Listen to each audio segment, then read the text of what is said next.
Hello friends, तो आज start कर रहे हैं यूनिट 2 का पार्ट 3 डिस्टिलेशन, जो कि फार्मास्यूटिकल इंजीनियरिंग का टॉपिक है। बी फार्मा थर्ड सेमेस्टर के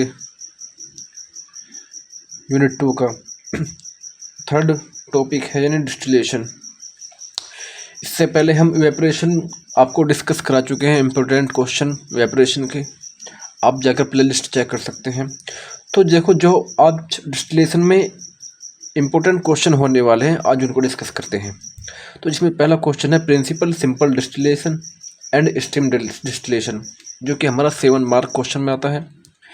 सेकंड क्वेश्चन है principle construction working merit demerit and use of fractional distillation, जो कि हमारा ये भी 7 मार्क्स में आता है।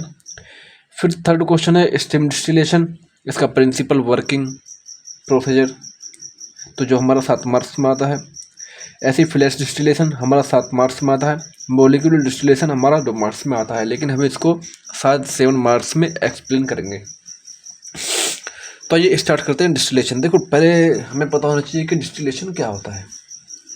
तो देखो, डिस्टिलेशन की definition, distillation is a process of separating the component or substance from a liquid mixture by selective distillation means evaporation and condensation. देखो, डिस्टिलेशन एक हमारी वो प्रोसेस है जो हम सेपरेट करते हैं किसी कंपोनेंट को किसी लिक्विड मिक्सचर से, किसके थ्रू, वेपोरेशन के थ्रू और कंडेंसेशन के थ्रू। एग्जांपल भी देखो,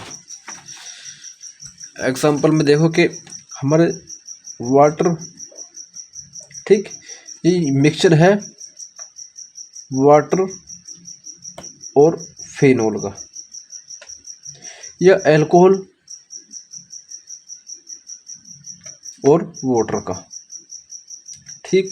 अब हमें इसमें से अल्कोहल चाहिए वाटर में से। अब जब हमारा ये मिक्सचर है अल्कोहल वाटर का, तो इसमें से हमें अल्कोहल चाहिए। अब अल्कोहल को सेपरेट करने के लिए हमें डिस्टिलेशन प्रोसेस कराई जाती है, तो उसी प्रोसेस को हम डिस्टिलेशन कहते हैं। तो देखो, distillation is defined as the separation of the components from a liquid mixture by a process involving vaporization and substitution condensation at another place।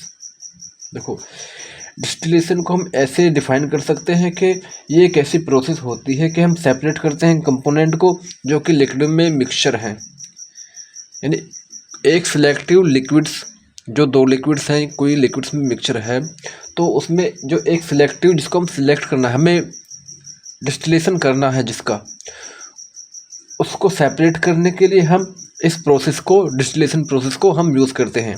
और इसमें वेपोराइजेशन और कंडेंसेशन होता है। जब हमारा कंडेंसेशन होता है वो दूसरी जगह पर होता है। तो आइए स्टार्ट करते हैं सिंपल डिस्टिलेशन। तो देखो, सिंपल डिस्टिलेशन क्या है, प्रिंसिपल देखते हैं पर सिंपल डिस्टिलेशन का। In this method, vapor is removed from the system as soon as it is formed and condensation। देखो, जो हमारा सिंपल डिस्टिलेशन है, इस मेथड में से हम वेपर्स को रिमूव ही कर देते हैं। यानी वेपर सिस्टम जो होता है हमारा, कि पहले वेपर होगा, उसके बाद कंडेंसेशन होगा, तो इसमें हम जो वेपर सिस्टम है उसको रिमूव करके और जल्द से जल्द जो हमारी वेपर्स बनी है उसको कंडेंसेट यानी कंडेंस कराते हैं, तो ठंडा कराते हैं। तो simple distillation is preferred for purification and separation of liquid having velocity. जो सिंपल डिस्टिलेशन में हम क्या करते हैं, हाई वेलोसिटी वाले जो लिक्विड हैं उनकी प्योरिफिकेशन और सेपरेशन करते हैं सिंपल डिस्टिलेशन में। तो कंस्ट्रक्शन देखते हैं, कंस्ट्रक्शन क्या है। It consist of distillation flask और still in which liquid is to be distilled is boiled. यानी ये एक डिस्टिलेशन फ्लास्क के बना हुआ होता है, जिसमें यानी लिक्विड डिस्टिल होता है, भरा हुआ होता है, जिसको हमें बॉईल कराना होता है। एक condenser where vapours are condensed into liquid, और एक कंडेंसर होता है जहाँ हमारा जो वेपर्स होती है वो कंडेंस्ड होती है, यानी ठंडी होती हैं और लिक्विड में चेंज हो जाती है, कन्वर्ट हो जाती हैं। The condenser is attached to receiver by adapter, और जो हमारा कंडेंसर होता है वो एक रिसीवर से अटैच्ड होता है अडेप्टर के through. Receiver is use to collect liquid, और जो हमारा रिसीवर होता है वो कलेक्ट करता है लिक्विड को जो हमारा डिस्टिल हो चुका है। The thermometer is also insert into cork and attached the flask, the whole unit is made of glass. देखो जो हमारा थर्मामीटर होता है वो ये चेक करने के लिए होता है कि हमारा टेम्परेचर कितना है, क्योंकि किसी जो हमारे लिक्विड का बॉइलिंग पॉइंट होगा और जो हमारा टेम्परेचर होगा जिस पर वो बॉईल होगा या वेपर फॉर्म होंगे, तो वो हमारा इक्विलिब्रियम होना चाहिए, यानी कांस्टेंट होना चाहिए कि जितना हमारा बॉइलिंग पॉइंट का टेम्परेचर उस लिक्विड का बॉइलिंग पॉइंट है उतना ही हमारा टेम्परेचर होना चाहिए। तो उसी को नोट करने के लिए हम टेम्परेचर यानी थर्मोमीटर का यूज़ करते हैं, जो कि हमारा डिस्टिलेशन के फ्लास्क के टॉप पर कॉर्क के थ्रू लगा हुआ होता है, जो कि गिलास का बना हुआ होता है। तो देखो ये स्ट्रक्चर है सिंपल डिस्टिलेशन का। देखो यहाँ हमारा थर्मामीटर लगा हुआ है, ये डिस्टिलेशन फ्लास्क है, और जो हमारी हीट लग दी जा रही है इसको वेपराइज करने के लिए। तो देखो सॉल्यूशन है, ये एंटी बम्पिंग ग्रेन्यूल्स हैं, यानी जब हम हीट प्रोड्यूस करते हैं तो हम उसमें ग्रेन्यूल्स बनने होते हैं जो हमारी डिस्टिलेशन होता है। तो जब हम देखो ये हीट प्रोड्यूस कराई है तो ये थर्मोमीटर है, तो ये वेपर्स फॉर्म होकर कोई सिस्टम नहीं है क्योंकि वेपर्स पहले इसमें जाएंगी तो सीधे हमारे कंडेंसर में जाते हैं। तो ये हमारा कंडेंसर है, ये हमारे कोल्ड वाटर का आउटलेट और एक इनलेट है, यानी इसमें हम कोल्ड वाटर छोड़ते हैं तो जो हमारा लिक्विड है जो वेपर्स है वो इस जो थिन ग्लास ट्यूब है इसके थ्रू आती हैं और कंडेंस होती हैं और कन्वर्ट हो जाती हैं लिक्विड में, और जो हमारा रिसीवर होता है ये आकर इसमें कलेक्ट हो जाती हैं। तो वर्किंग देखते हैं क्या है working. The liquid is filled into the flask up to 1/2 to 1/3 of its volume. देखो जो हमारा लिक्विड है वो डिस्टिलेशन फ्लास्क में फिल करते हैं, और जो लिक्विड है उसको यानी एक तिहाई वॉल्यूम फिल करते हैं डिस्टिलेशन फ्लास्क में। The water bath is maintain at the temperature below 100 degree Celsius for distilling water या liquid with boiling point below 80 degree Celsius. देखो फिर हम वाटर बाथ को मेंटेन करते हैं, उसका टेम्परेचर मेंटेन करते हैं। हमारा जो वाटर बाथ का टेम्परेचर होता है वो यानी हम जो टेम्परेचर रखना है जो हमें डिस्टिलिंग कराना है लिक्विड का, तो 100 डिग्री सेल्सियस से नीचे रखना है क्योंकि जो बॉइलिंग पॉइंट होते हैं लिक्विड के वो 80 डिग्री सेल्सियस से ही नीचे होते हैं। For inflammable liquid heating mantle are use perfect, यानी अगर कुछ ऐसे हैं जो वाटर बाथ से डिस्टिलेट नहीं हो रहे हैं तो उसके लिए हम दूसरा हीटिंग मेंटल भी यूज़ कर सकते हैं। The liquid start to boil after some time, at this time the temperature is distillate to observe by thermometer. देखो जब हमारा लिक्विड स्टार्ट हो जाता है कुछ समय बाद वेपर्स फॉर्म होने लगते हैं यानी बॉयल होने लगता है,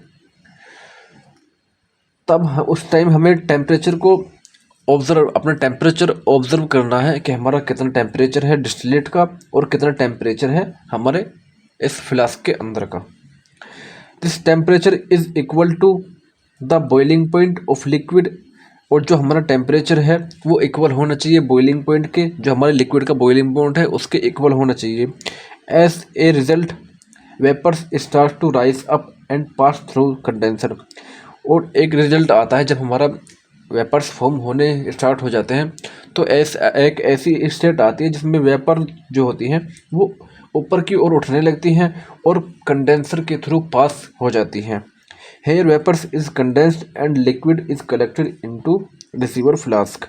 जब हमारी वेपर्स कंडेंसर से पास हो रही होते हैं तब वो ठंडी होकर कन्वर्ट हो जाती हैं लिक्विड में और कलेक्ट की जाती हैं रिसीवर फ्लास्क में। दिस प्रोसेस इज़ कंटिन्यूड, और जो ये प्रोसेस है ये हमारी कंटिन्यू चलती रहती है। तो आइए एप्लीकेशन देखते हैं इसकी।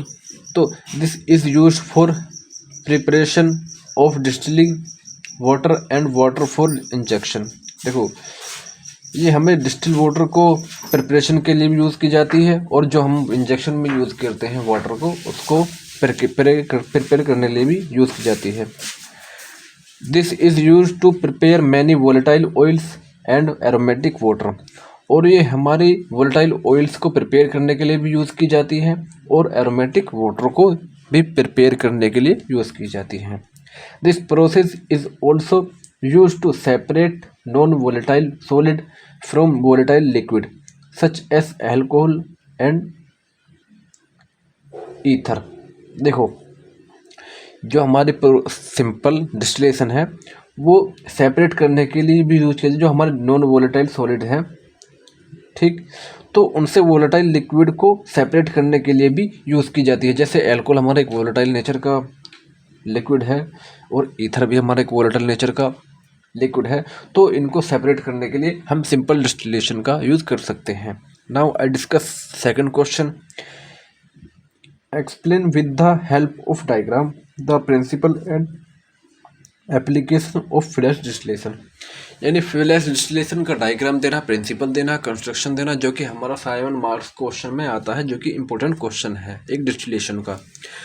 तो पहले देखते हैं फ्लैश डिस्टिलेशन क्या होता है।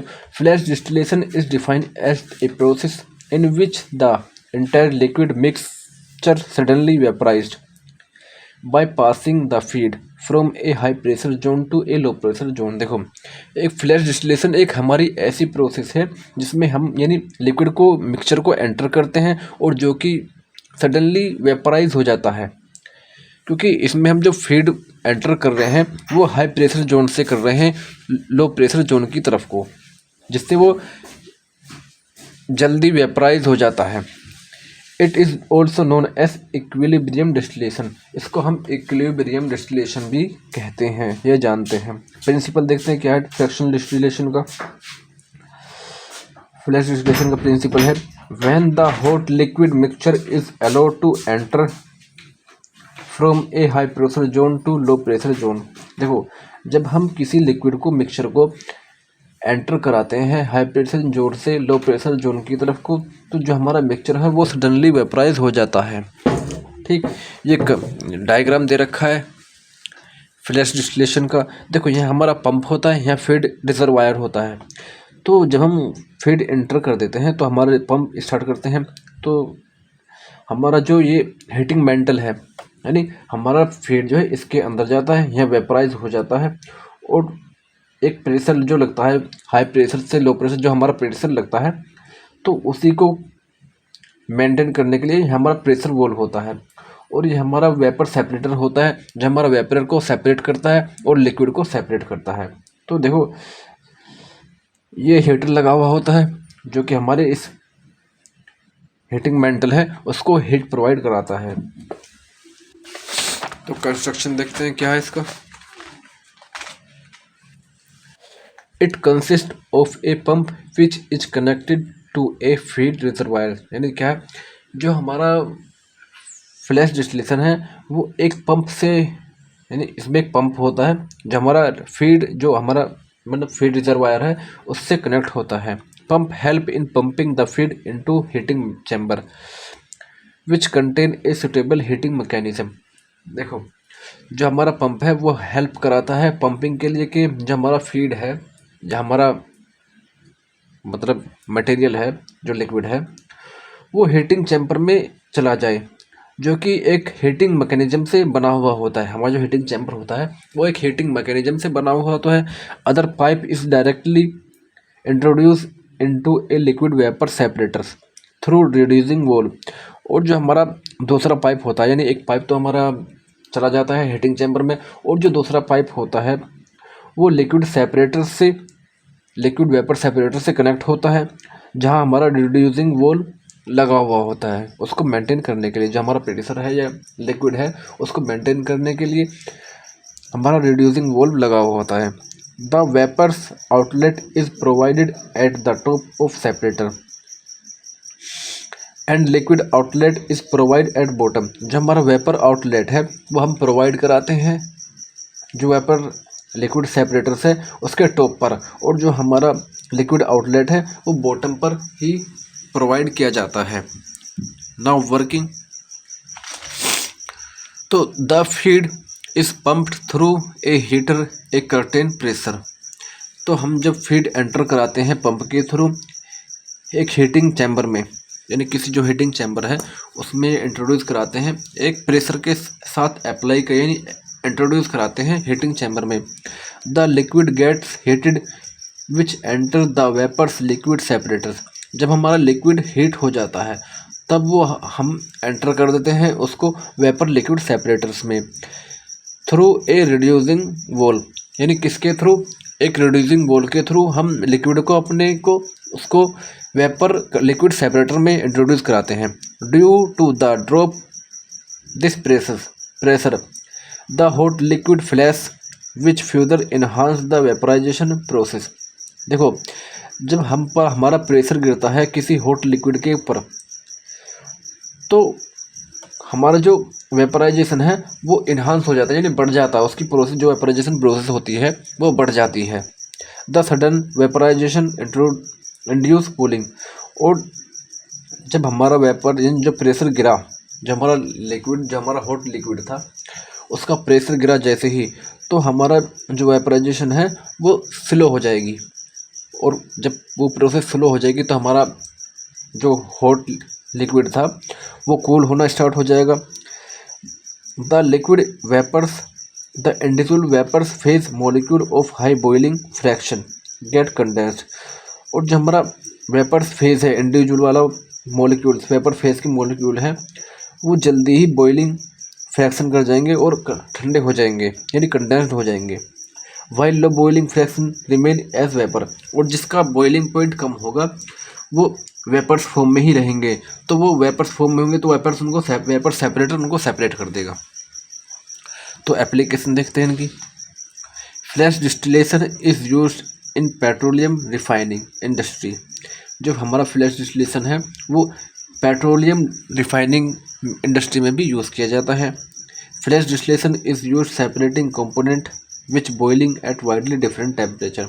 यानी जब हमारा फ्लैश डिस्टिलेशन है उसको हम सेपरेट कंपोनेंट को सेपरेट करने के लिए भी यूज करते हैं, जिसका बॉइलिंग पॉइंट डिफरेंट होता है और डिफरेंट टेम्परेचर पर बॉयल होता है। मेरिट देखते हैं, मेरिट क्या है। It is a continuous process, ये एक हमारी कंटिन्यूस प्रोसेस है, इसकी एक मेरिट है। डीमेरिट क्या है, not suitable for two component system, यानी जिसके सुटेबल नहीं है कि दो कंपोनेंट्स एक साथ वेपर्स या एक साथ कलेक्ट किए जा सकें, तो उसके लिए सुटेबल नहीं है। No effective in case where nearly pure component are needed, यानी ये हमें जब प्योर कंपाउंड पाने होते हैं, यानी प्योर कंपाउंड को पाना होता है या उसको प्रिपेयर करना होता है, तो उस केस के लिए अपना इफ़ेक्ट शो नहीं करता, यानी ये थोड़ा सूटेबल नहीं है प्योर कंपाउंड को प्रिपेयर करने के लिए या उसको सेपरेट करने के लिए। तो अगली वीडियो हम जो डिस्कस करेंगे वो स्टीम डिस्टिलेशन करेंगे डिस्कस, और फ्रैक्शनल डिस्टिलेशन को डिस्कस करेंगे।